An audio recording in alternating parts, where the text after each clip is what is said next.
This is the Strong as a Mindset podcast, episode number 153. If you want to eat the cake, but you also want to look a certain way, you are not alone. Let's talk about what seems like competing desires and what you can do about it. This is the Strong as a Mindset podcast, where you'll learn how to build both a strong body and a strong mind by eating, moving, and thinking. I'm your host, physician, personal trainer, certified health coach, and certified life coach, Carrie Holland. Hey, how are you? What's new? What's good? So, what's good here? We are talking about another common theme that comes up all the time. I've had this conversation with clients so often that I decided it was time to give it its own episode. And here it is. This is what I commonly see. You want to eat the cake, and you also want to lose weight. Those seem like competing desires, and despite this, you still want both. So, what does that mean? What's going on here? So you want to eat the thing, and you also want to fit into your clothes, feel better in your body, and look a certain way in the mirror. You want both, even though they seem to be in direct conflict with each other. And I want to start this by saying right off the bat, that doesn't mean there is anything wrong with you. Wanting both things doesn't make you broken. It makes you a human being, okay? But here is where I see so many of you get tripped up, is that you start making one of those desires wrong. You tell yourself, I shouldn't even want the cake. Or maybe you make yourself wrong for wanting to lose weight. It can go both ways. I've seen women feel ashamed for wanting the treat. I've seen other women feel ashamed for caring about their body and thinking that they shouldn't be thinking about this at all. And then the spiral begins. You start judging yourself. Maybe you start questioning your willpower. Maybe you start to feel resentful towards the whole process of lifestyle change. And you may start to wonder why this feels so hard. But here's what I want you to know. Having two competing desires at once is normal. It does not mean you're weak. It doesn't mean you're doing it wrong. It means you're human with a human brain, and this is what our brains do. Your brain wants pleasure right now, and it also wants to see progress later. Your brain is wired for short-term comfort and long-term growth. It's so interesting because two things are going on at once. Your brain is built to prioritize immediate safety. It's built to go for what is easy and what's safe. That is your primitive Neanderthal survival brain doing what it is supposed to do. That's where your cravings and your urges live.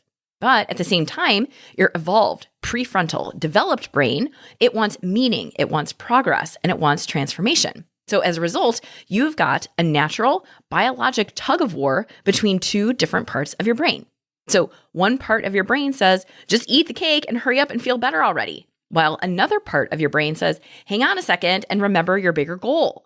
And part of the problem is that the part of your brain that says, hurry up and eat the cake already, it is loud and it's often stronger than the part that says, hold up. And this conflict is normal. That is the push-pull of your human brain at work. And while it may be frustrating to have this internal back and forth inside your own brain, learning how to navigate and be comfortable with this is how you take control over it.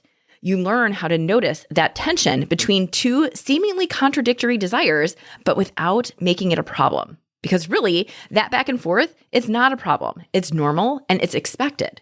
So today, we're going to stop making either desire wrong. We're going to walk through what it actually means to have competing wants, to want the cake and want to look a certain way, how to hold space for both, and how to make an intentional decision without guilt, shame, or resentment. All right, so let's go. So first, let's talk about that conflict. You can want the thing and you can want to lose weight. So back to my original situation I presented at the beginning of the episode. You want a giant piece of chocolate cake because it's right in front of you, but you also want to look and feel a certain way. So what do?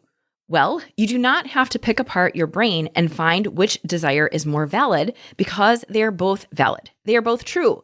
And when you find yourself in that place, when you find yourself with that internal struggle and both desires are showing up, what I want you to do is slow down.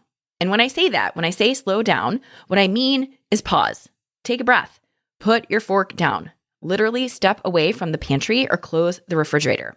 And again, you're not making a big show of this. No one on the outside will know what's going on. That's the best part about mindset tools. They're inside, so you can use them without it being a big deal. And all you're doing when you're slowing down is creating space. So I know I say that term a lot. So let me explain what I mean by that because it's essential for awareness.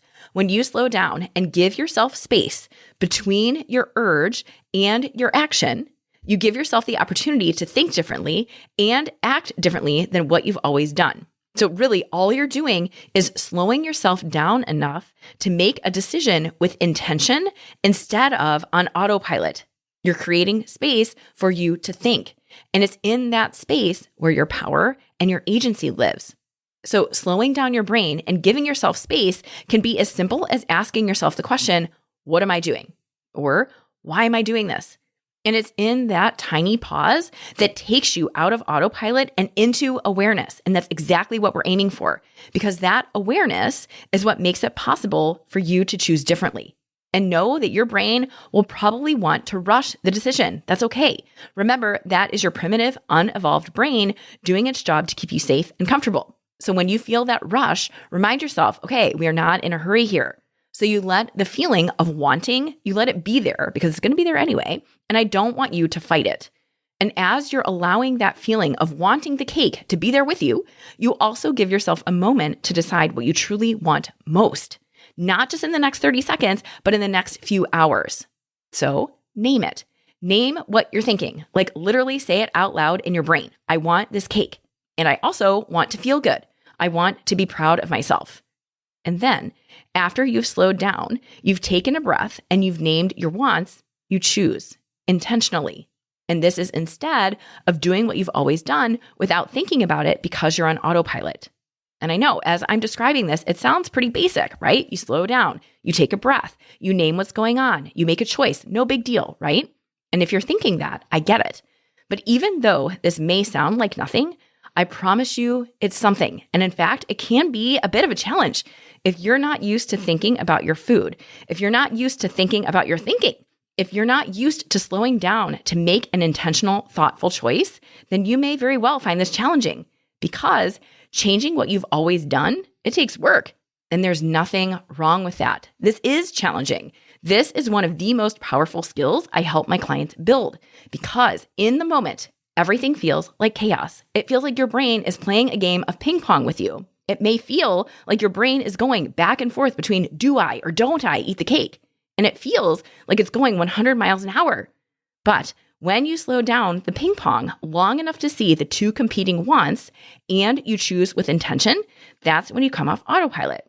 And that is when things start to change. All right, so now let's talk about another important issue that comes up commonly in relation to this. When we're talking about wanting the cake, but also wanting to look and feel a certain way, sometimes resentment sets in. So you might feel resentment towards the whole situation, and that can make you angry and make you feel like rebelling against yourself and eating out of spite. It's so interesting. So let's talk about this resentment. So I'm going to offer this to you, and I want you to really think about this. Most of the time, resentment does not come from not eating the food. So instead, the resentment comes from how you think about not eating the food, okay? So really think about this for a minute. When your inner dialogue sounds like, I can't have this, I shouldn't eat this, this is off limits, that is restriction talking. That is diet culture talking.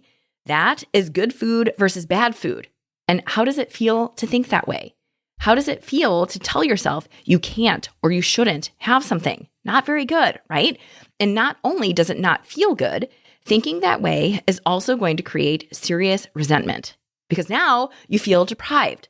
When you tell yourself this is off limits or I shouldn't eat this, now you feel like someone else is in control. And that someone is usually the mean voice in your head who thinks you're only successful if you're perfect.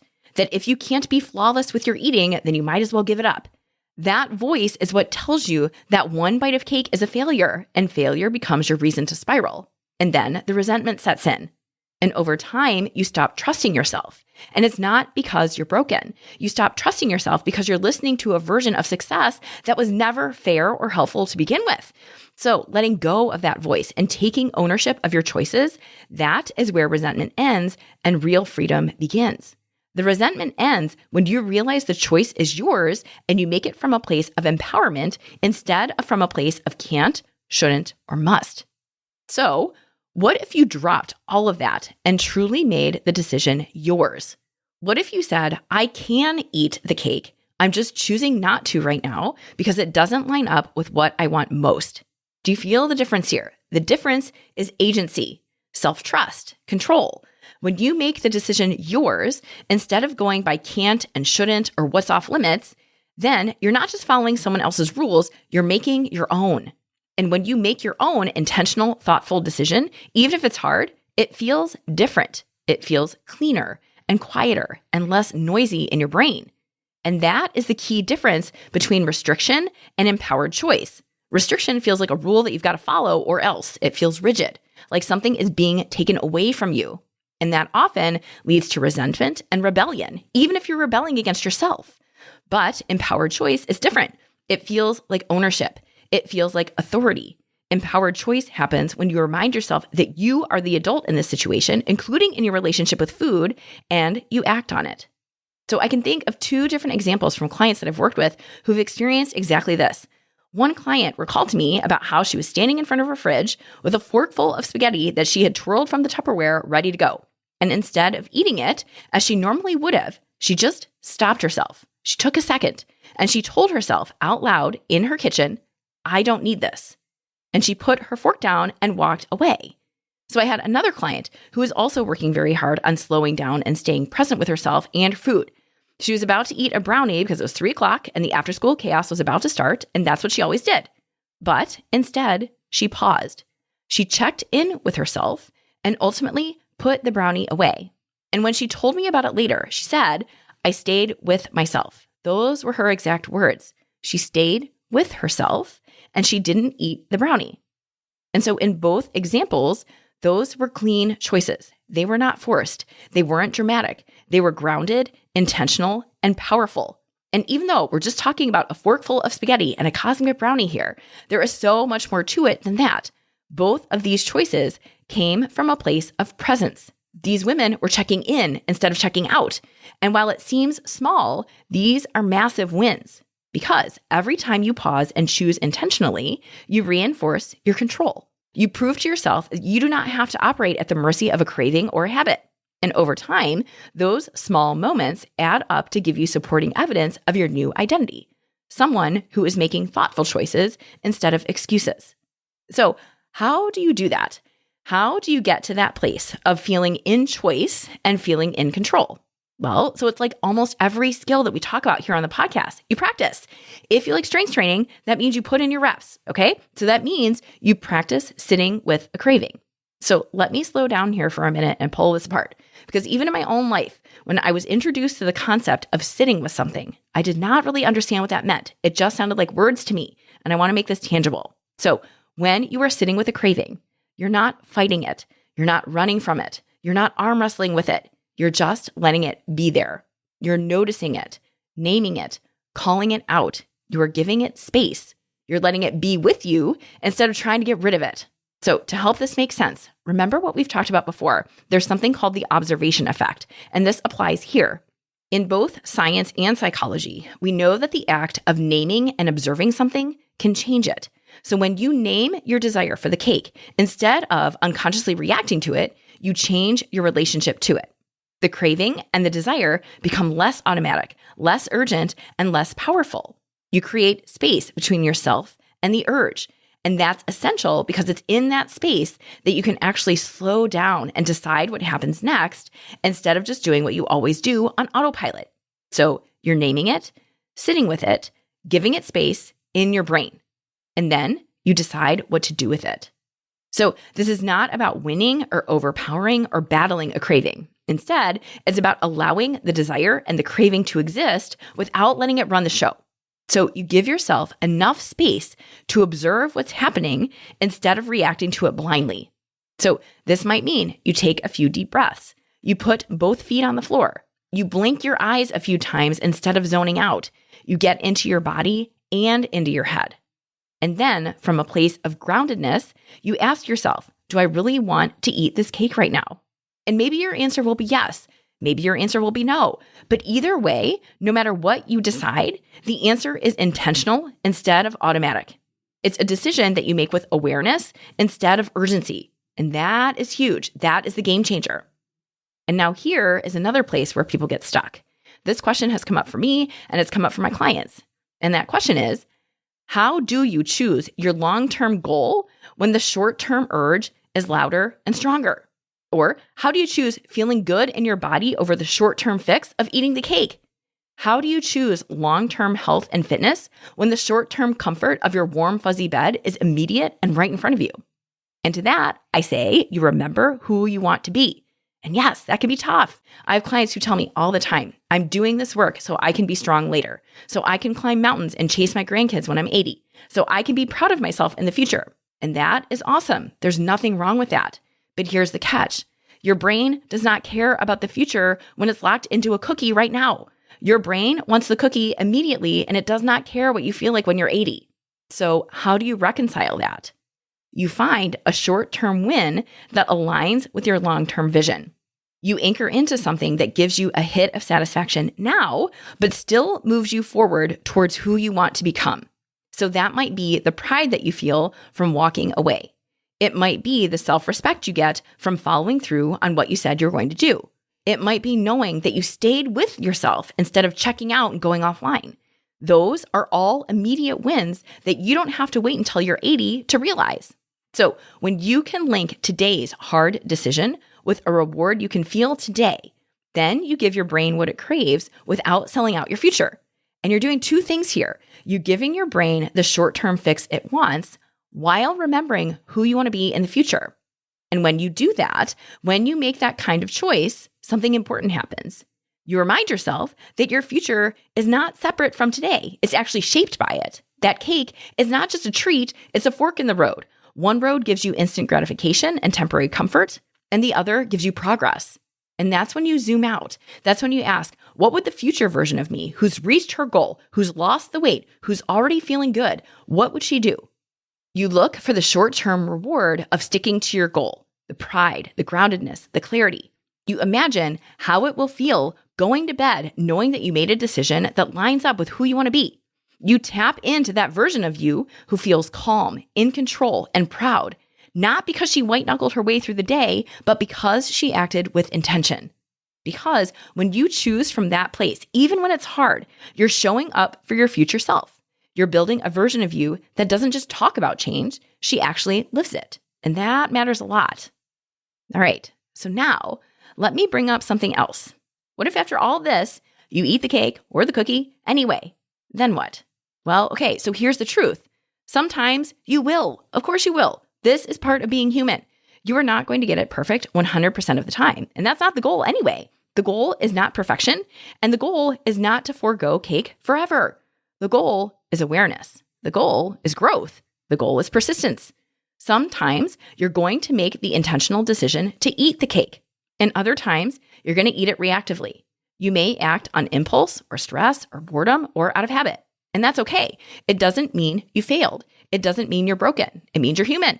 What matters is not that you ate the cake, okay? What matters is what you do next. So if you make the choice to eat the cake or have the cookie or drink the wine, that choice is an opportunity to use curiosity instead of criticism in order to learn from it. So that means asking questions instead of making declarations like, I blew it or this is impossible. Remember, you did not blow anything. You ate a cookie. So one choice does not define your progress. One choice also does not define your identity. What does define your progress and your identity is your willingness to keep going, even when it's messy. And either way, your work is the same. Notice it, own it, learn from it, and move forward. I've talked about it before, but it is my very, very simple 3-step approach to missteps. So first, you own it. That means you take responsibility for it. Say it out loud if you have to. I made that choice. And all you're doing is claiming it. And this is not about blaming or shaming. Really, owning your choice takes you out of shame and puts you back in the driver's seat. And owning it is not the same as beating yourself up about your choice. No, you're not beating yourself up. You are not helpless. You made a decision. So you own it, and now you get to make the next one. And then second, after you own it, you get curious and ask yourself some questions. So if you ate the cake, were you hungry? Were you bored? Were you numbing something? Were you just following a pattern? And the idea here is to see what you can learn from your decision. And then next, ask yourself what you would do differently next time. Do you need to eat a more filling lunch? Do you need to take a pause before you reach into the pantry? Do you need to check in with yourself at 3 p.m. instead of zoning out and going on autopilot? Do you need to practice allowing your emotions and actually sitting with them instead of eating them? So these two questions, what did I learn and what would I do differently? They are at the core of honest self-reflection. These two questions are about getting curious instead of judgmental. One helps you understand what happened, and the other helps you plan for next time. And that is how you turn disappointment and missteps into growth, okay? You ask questions from a place of self-kindness. Getting curious about your choice opens the door to change. And then third, eyes forward, move on. And this is instead of all or nothing thinking that can totally trip you up. So often, if you have the cake when you intended not to, you tell yourself, well, shoot, I already messed up. I might as well go all in. And that's when the cake leads to a whole pizza, or when one glass of wine turns into the whole bottle. But in contrast, when you turn your eyes forward, you keep going and you make the next choice. And you let that choice stand alone. The piece of cake does not have to mean anything more than it was. It does not negate the decisions that you made before you had the cake, and it doesn't impact the choices you make after you eat the cake. So remember that every decision is a fresh opportunity independent of the one you made before it. That really is the antidote to all or nothing thinking. You can make a new choice anytime. You don't have to wait for next week or after the holiday or after your work trip. You make a new choice right now. You're not here to be perfect. You are here to be present and make progress. And you do that by staying in the moment, looking forward, and not letting any one decision wreck you. All right, now let's talk about something else related to this that comes up all the time, and that is the issue of fairness. And this is a hard one. So I'm talking about the voice that says, why can she eat this and I can't? This comes up often, and I want to first normalize this and tell you that it's common. It's really easy to look around and see your friend eating a piece of cake as big as her face and wonder to yourself why your friend seems to have it so easy and can eat whatever she wants while you struggle. But here is the truth. Comparison like this creates serious resentment. And beyond resentment, we don't know your friend or your coworker or your sister's whole story. We don't know if that piece of cake is the one treat she planned for that day. We don't know what else she's eating outside of that piece of cake. We don't know what her relationship with food or what her relationship with her body is like. We just see her eating a piece of cake and then all the stories start. And we often create all kinds of stories when we see people eating indulgent food and we make it mean something about ourselves. Like when you think it's not fair that she eats the cake and nothing happens to her, but I eat it and I put on 5 pounds. But your friend eating the cake has nothing to do with you. And it does not matter if she's eating 1 piece of cake or 5. Her story is not your story. And deciding that it's not fair that your friend can have the cake and you can't, 1, that's not true because you can have the cake. Remember, you always have a choice. And 2, it's just not helpful. And this often leads to another roadblock. And that is when you get stuck thinking, it's not fair that I have to work this hard. So this one comes up a lot. I hear this often, especially from women who feel like they're doing everything right and feel that they still have to fight tooth and nail for every pound lost or every ounce of progress. It's frustrating, it's exhausting, and sometimes it really does feel unfair. But here's what I want you to consider. Fairness is not the goal. Peace is. And if you measure your journey by how fair it feels compared to someone else, you will always come up short, always. You'll always find someone who seems to have it easier, who eats differently, who doesn't struggle the same way you do. But remember, you don't know the full story. And more importantly, you don't need to. Your friend's story does not matter when it comes to your own story. And I know this is hard to hear, but no one is entitled to results without effort. And that's not punishment. It's simply how this works. It might feel unfair that you have to work harder than someone else, but that does not mean it's not worth it. That doesn't mean it's not possible. And when you stop wasting your energy on how things should be and start focusing on what is, you gain a level of power and peace that comparison could never offer you. And I'm not saying any of this to be mean. I'm saying it to be real. And once you stop fighting reality, you can start living intentionally, and that is when your peace begins. So if you're hearing all of this and wondering, well, so how do I become someone who doesn't need the cake to feel good? Well, remind yourself one key truth. You can have the cake if you really want it. I will say this until forever because I firmly believe it, but nothing is off limits. But because nothing is off limits, you have the responsibility that comes with choice. You have the freedom and the authority to choose what, how, when, and why you eat. And with that freedom, you have the responsibility to no one else but yourself to do it in a way that makes sense for you and gets you closer to your goals. That is the beauty and the struggle of ownership. Your choices are yours, and they are also yours to own, whether they help you or hurt you. But then with that authority, you practice. You practice making choices that align with who you want to be. And you do this not just once, not for a week, not for a month, but consistently. You practice in the small moments that don't seem to matter because no one is watching and no one will care if you ate the cake, but you will know. And that matters a lot. You practice saying no to the cake and yes to yourself, even when you're tired or stressed or bored. And in that process, you start to build the muscle of self-trust. And you show yourself that every time you make a grounded, intentional choice, you reinforce the belief that you can, in fact, do hard things. You put in your reps and you practice choosing, and you build up that muscle and you stack the little wins. You prove to yourself that you can say no and still be okay, that you can feel a craving and not cave to it, that you can let the cake sit there and not make it mean anything about your worth or your strength. And you remind yourself, no food is off limits, but not every food needs to be chosen every time. Meaning, just because the food is there and it looks good, it doesn't mean you have to eat it. There is so much power in being able to say yes or no and know that either option is yours to make. They are both in your capacity. And you learn how to soothe yourself with something other than food.